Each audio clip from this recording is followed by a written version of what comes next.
Erwan à Retraite, nous avons un invité de marque. Ce n'est pas Nico Batum. Si, c'est Nico Batum, il est là. Il est dans sa voiture. Ça va, Nico? Oh, Nico, à quelle heure, mon vieux? Non, mais c'est pas de ma faute aussi. Ça fait 1 heure que j'ai atterri. Putain. Oh la vache. Qu'est-ce qui s'est passé alors? On a atterri et il y a la vice-présidente est là. Ah. Elle arrivait en même temps, 10 minutes avant nous. Et le truc de sécurité, les gens, tout ça. Donc on n'a pas pu, on fait qu'on attende qu'elle descende, qu'elle parte, qu'elle dise bonjour, qu'elle serre les mains, médias, toutes les bêtises. Et puis on vient juste de sortir. Bon, t'es dans ta voiture du coup, rassure-moi, tu conduis pas là? Non, je n'y mets attends. J'ai pris mon sac, je suis rentré dans ma voiture, je vous ai appelé. Ok, bah merci sur cet agréable effort. Sache qu'il est 21h52 et que ça fait environ 45 minutes qu'on est en train de discuter, de se raconter des choses en t'attendant patiemment parce qu'on voulait faire 15 minutes avec toi quand même. Ouais. On a plein de questions à te poser. Il se passe tellement de trucs en ce moment à NBA, entre le retour de Joel Embiid, la perf hier de Tyrese Maxey, ton rôle aussi. On a vu ce que disent les joueurs et la confrontation hier face à Victor Wembanyama. Erwan, tu veux commencer par quoi? Je te laisse la première question. Je vais commencer par le plus frais, moi, par le plus chaud. C'est hier ton duel avec Victor Wembanyama. On t'a vu en plus, on t'a vu défendre sur les meneurs adverses, mais on t'a vu aussi en défense sur la fin de match sur Victor Wembanyama. Raconte-nous un petit peu ce duel. On a vu que tu l'as chicoté, tu lui fais provoquer une faute offensive, t'en prends une toi loin du cercle où tu vas le prendre comme ça dans les hanches. Il y avait un vrai duel. Raconte-nous comment ça s'est passé, les échanges que vous avez eus. Non, c'était un match important pour les deux équipes. Les deux voulaient gagner, nous on avait vraiment besoin. Et on n'avait pas Joël. Mobamba revenait de blessure, donc il n'est pas en rythme. Et quand Paul Reed fait sa 6e faute, du coup, on lui jouait small. Et du coup, je suis vas-y, je me prends Victor. Je prends Victor, on verra ce que ça donne. Et il jouait bien parce qu'on le trappait à chaque fois.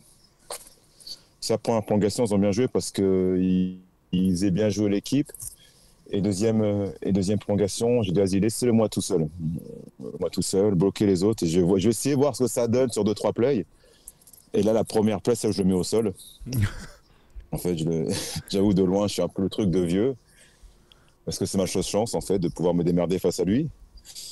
Et après, j'ai essayé de lui mettre la pression, de le faire jouer. Et puis, il était fatigué parce qu'on est en deuxième prolongation quand même. On était à 45 minutes de jeu. Donc, mais bon, on prend la feuille de stats à la fin. Tu vois 33, 18, 6, 7. Bon. Il a gagné quand même, donc c'est bien. Ouais, clairement, c'était une belle victoire. On vous a vu échanger à la fin du match. Tu peux nous dire ce que tu lui as dit? Non, on parlait vite fait, on parlait de la saison, on me disait que c'était bien ce qu'il faisait. C'est deux, trois broutilles entre nous, mais c'est rien d'exceptionnel. Mais je pense qu'on parlait un peu de cet été, on est pressé de cet été pour jouer enfin ensemble.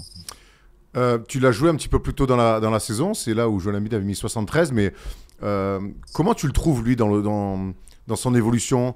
Moi, j'ai l'impression que depuis, je le dis, je le répète, depuis 2024, c'est devenu quelqu'un qui s'est beaucoup plus affirmé sur le terrain, avec d'abord ses coéquipiers, et après maintenant aussi face aux adversaires. Je trouve que son visage, il y a un visage vraiment on a l'impression qu'il est là depuis 8 ans dans l'NBA, qui fait déjà partie de la plus grande étape. Comment tu juges aujourd'hui son attitude sur un terrain, ce qu'il dégage? C'est là, moi, ce qui m'impressionne le plus avec lui dernièrement, c'est justement où je l'ai joué mi-janvier et maintenant, donc il y a 2 mois et demi. Il y a une évolution dans tout le joueur qu'il est, en fait. Et que voit, en fait, une assurance dans son jeu, une assurance dans ses mouvements, bon, qui peut encore bosser, bien sûr, mais tu sens que c'est en train de grimper, et c'est que son année rookie, il a que 20 ans, et ça va être, plus il va grandir, plus il va devenir costaud, plus il va prendre confiance, plus le jeu va se ralentir pour lui. Et non, ça va être incroyable. Il y a un truc qui saute à la gueule de tout le monde, il en a parlé en conférence d'après-match, c'est sa capacité à faire des passes. Et c'est vrai que nous, quand on se projette sur les échéances, les JO, etc., au vu du talent qu'il a, si tu défends un contre 1, on a bien compris que tu pouvais absolument rien faire. Il a 8 passes au mois d'avril de moyenne. Il a 8 passes de moyenne? 8? Ouais. Avant le match d'hier soir, il était à 8 passes. Il en fait 7 ou 6, je crois. Quand on se projette comme ça, nous, ce qui me rassure, en fait, quant à son intégration en équipe de France sur la grande compète, c'est qu'il est altruiste, le gars. Et on l'a ressenti hier, t'en parlais un petit peu, tu trappes à chaque fois. C'était qu'il y avait une équipe là, cette semaine, une autre équipe qui l'a trappé à chaque match. Et du coup, on parlait d'apprentissage pour la suite, parce que forcément, tout le monde va le trapper.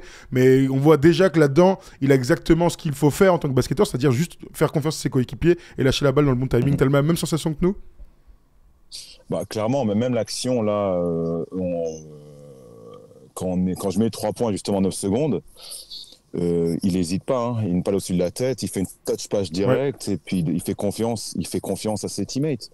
Il a un sens du jeu, ce gars-là. Donc, il peut prendre 40 tirs s'il veut. Il peut ne pas faire de passe s'il le souhaite. Mais il a ce sens du jeu, il veut gagner, il sait comment jouer en équipe et il a ce star power, en même temps être playmaker. Et ça va être flippant. Ouais. Nico, j'aimerais qu'on parle un petit peu de toi parce que hier, donc moi j'ai vu un match, je me suis régalé et on voit la progression de cette équipe des Spurs. Tu en as un petit peu parlé à l'image de Victor. Mais toi, je te trouve en Cannes. Je te trouve en Cannes et je te trouve dans un rôle de glue guy, comme tu as toujours adoré faire. Défendre sur les meneurs, aller défendre sur Victor, mettre tes tirs importants. Hier, tu mets 2 énormes filoches à 3 points importants. Tu en mets 3 dans le match. Tu prends les tirs justes, tu mets la balle où il faut. Et puis, je te trouve très, très, très en jambes. C'est une impression, c'est le match d'hier ou non, tu es en pleine bourre? Non, ça revient bien parce que j'ai galéré un peu en janvier et en février avec la cuisse. Hein. Mais donc, fin février, mi-mars, j'ai un peu galéré à me revenir. Mais là, depuis ça 15 jours, je me sens de mieux en mieux. De mieux en mieux, le rythme revient. Et là, Joël revient, Melton va revenir. Donc, du coup, tout est en train d'enfin s'aligner pour nous. Parce que c'était un peu galère depuis 2 mois et demi, donc c'est cool. On sent que collectivement, bon, il y a le retour de Joël Embiid, mais hier il n'était pas là, vous faites un énorme match.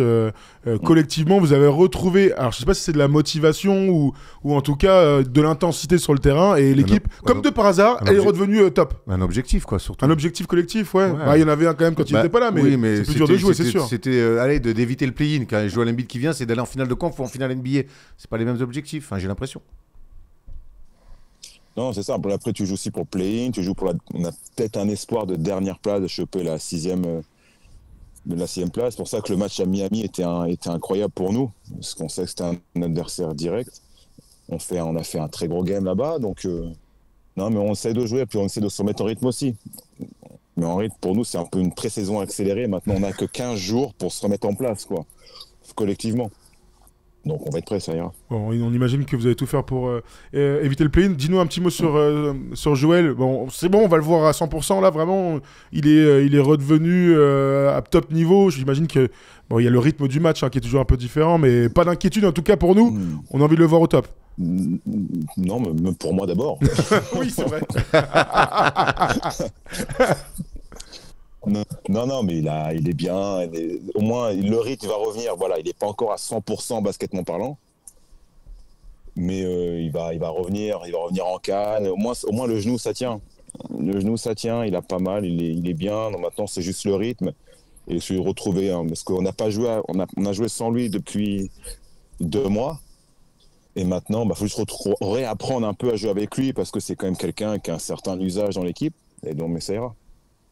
Dernière question sur Tyrese Maxey. Il met 52 hier, il est exceptionnel, Erwan. Franchement, c'est un joueur fantastique. La manière, le leadership de ce garçon qui était 3e option l'année dernière, à qui on a demandé d'être 2e option après le départ d'Arden, à qui on a demandé d'être 1re option après la blessure d'Embiid. Je ne sais pas ce qu'on peut lui demander de plus. Il va finir GM, ce mec-là, non Nico, il est surtout pas, Erwan, surtout pas. Il est bluffant. Non, mais il ne faut pas que les joueurs deviennent GM. Voilà. Quand il joue encore, en tout cas. Il est extraordinaire, ce gamin. Il a tout, il bosse, il a la mentalité. Et hier, c'est la première fois que j'ai vu crier sur quelqu'un de notre équipe. J'ai fait, OK, si tu as ça en plus, tu vas aller très, très loin, mon petit. Non, lui, il est vraiment impressionnant, quoi. Ouais, pour l'instant, impressionnant, il va être si haut. Pour l'instant, il est un peu, il est jeune. Quand tu dis ça, je comprends que c'est un gars qui, il est encore loin de sa maturité, surtout psychologique. Ouais, c'est un diamant brut. Ça, ouais. On voit qu'il y a beaucoup de talent. De toute façon, t'as raison, il est exceptionnel. Il m'a fait un peu penser, c'était pas les mêmes Spurs, mais au Kyrie des Cavs qui sont dans un match sur LeBron. Là. Il met même plus, non? Je sais plus combien il met. 57, 57. Il y avait LeBron, je crois. Ah ouais, 57 de mémoire. Ah oui, ouais, il est exceptionnel et tout. Ça m'a fait un peu penser, toute proportion gardée, bien sûr, à cette perf-là. Ouais, tu dis qu'il lui manque encore un côté vocal pour arriver à maturité, en fait. Non, et encore, tu vois, il parle beaucoup. Hier, je l'ai vu crier sur quelqu'un. Il y a différence entre être vocal et vraiment s'énerver sur un de ses teammates. Mais par contre, c'était pas méchant. Mais donc, il a ça, mais il est en train de progresser. La mise en place, il a fait un match à 11 passes. Hier, il en fait 8 ou 9. Tu vois, il est en train d'apprendre aussi ça aussi. D'être un vrai meneur de jeu et de mettre en place les gens. Et non, lui, ça va être quelque chose aussi, quoi. Il va être magnifique. Bon, en tout cas, voilà. Gaël nous dit, vous avez vu les vidéos d'entraînement de Tyrese Maxey et Victor Oui. Wembanyama il y a 2 ans, on l'a Oui, vu. ouais. Mais l'anecdote, elle est ouf. Victor qui voulait veut que défendre. Il veut que. Ok, on joue à un contre 1. Par contre, je défends que sur toi. J'ai envie de m'entraîner sur les petits.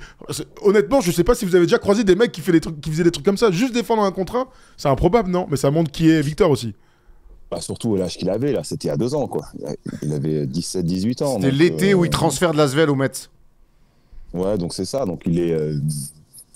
Voilà, il a la mentalité du bonhomme, quoi. C'est pas t'es pas surpris de ce qui lui arrive maintenant. Ça c'est clair, et quand tu vois les 1 contre 1, bah, tu vois déjà tout ce qu'il est aujourd'hui. Hein. Contrer des mecs aussi rapides que Maxi sur du 1-1 et tout. Bon, bah oui, bah, tu m'étonnes que tout le monde savait. Nico, si vous arrivez à finir 6ème, vous pouvez encore le faire. Il y a une vraie guéguerre qui se passe là en ce moment à l'Est, qui va finir 2e, 3e, 4e. Vous, si vous finissez 6ème, vous prenez les 3e. Tu préfères donc prendre Orlando, tu préfères prendre les Knicks ou tu préfères prendre les pathétiques Bucks du moment? Tu mets dans la sauce, toi. Ouais, c'est clair.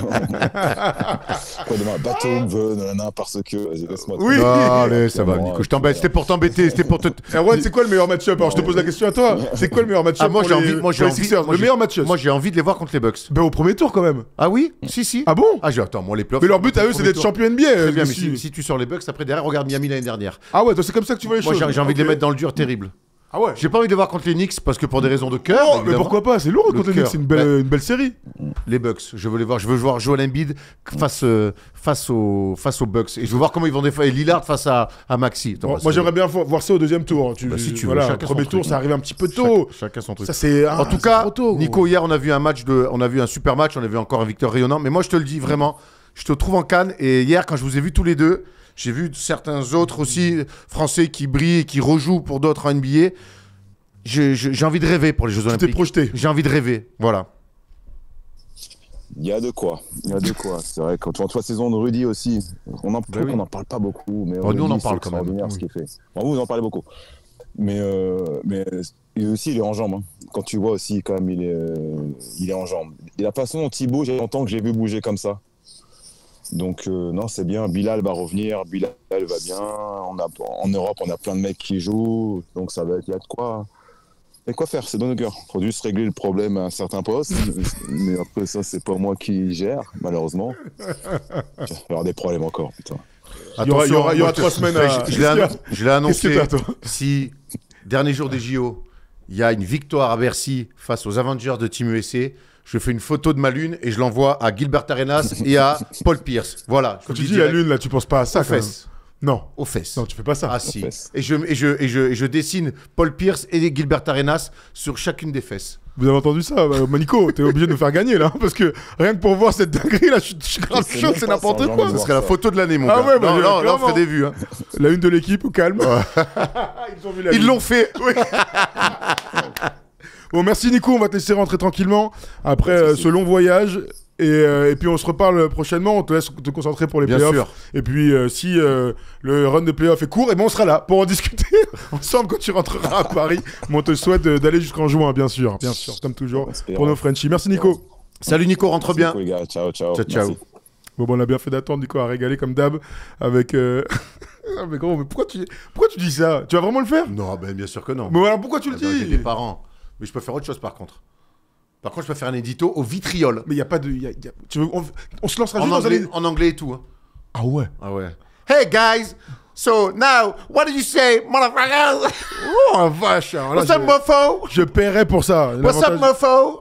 Bon, allez. Merci à tous de nous avoir suivis 22h05. Nico est venu un petit peu. On voulait l'avoir plus longtemps. Mais bon, en même temps, si... j'allais dire Camélia Harris, mais c'est pas... Ah si, c'est tout à fait ça, Thomas. Ah, c'est juste Camélia? Alors, C'est pas Camélia. Hein. C'est pas Camilla Cardoso, c'est Camilla. Si, je crois que c'est Camilla. C'est pas Camélia, son Peut-être prénom. pas Camilla, mais c'est un truc comme ça. Attends, je vais trouver. Attends, comment on a oublié ça? Kamala, Thomas Kamala. Dufan quand même. La Mais première c'est pas Morissette en vice-présidente. tout cas. Quoi.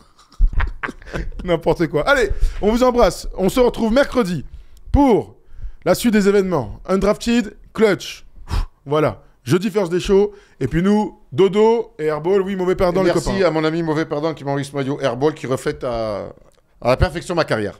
Voilà. Allez, merci à cette régie formidable et à tout First Team. Les gens vont croire que je suis Qui nul au basket régale, alors que je suis un excellent joueur. Comme ça Evan m'énerve un peu. Fournier back in the days. Voilà. Allez, bisous à tous. Ciao. Et puis, go Paris, go Bourg pour demain, la finale d'Eurocup. Je voulais qu'on finisse là-dessus, c'est vrai. Et il y a deux équipes françaises qui ont Que une le chance d'aller en meilleur Euroleague. Que le meilleur gagne. Et, demain, la Adidas Arena sera sold out. À l'Equinox, on sait que ce sera pareil. Mettez-nous, on veut. C'est d'ailleurs le meilleur des 5 matchs de mémoire. Hein. La finale. Ah Hein. non. Oh, je crois que c'est 5 la finale. Ah ouais, Hein. 5. Ah ouais, Cinq, il va cinq, c'est falloir long. que je dise à maman parce que je vais jamais être là. Allez, bisous. On vous embrasse, ciao.